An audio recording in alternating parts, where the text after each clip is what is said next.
fa eo amin'ny pejy ny fitsaboana kosa dia mandrimandry manana aretina io no anaran'ilay hetsika ara-pahasalamana maimaimpoana entiny espace santé Saint-Michel etsy Andravoahangy anampina ny mpiarabelona aminy.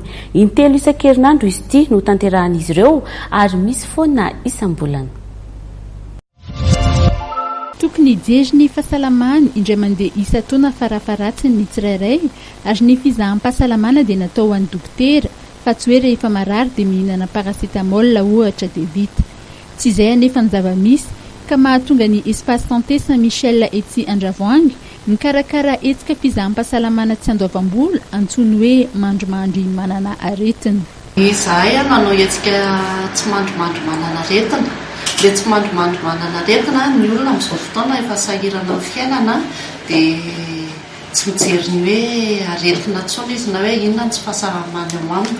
Dia ny espace santé Saint-Michel eto Andravoahangy nanao an'izay hetsika izay ny alatsinainy talata sy ny zoma ho avy izao. Dia izy io fizaham-pahasalamana maimaimpoana. Ny fizaham-pahasalamana maimaimpoana dia miantefa betsaka amin'ny renitsy ny ankizy ary ny mitondra vohoka fa indrindrindrindra ny tanora noho ny tsy fisian'ny firesahana firintsony eo amin'izy renitsy ny ray aman-dreniny raha nambarany ny tipitsapy ity hatrany. Eto amin'ny espace santé Saint-Michel dia ahitana ny échographie, ny ECG ary ny fitsaboanan'ny maso.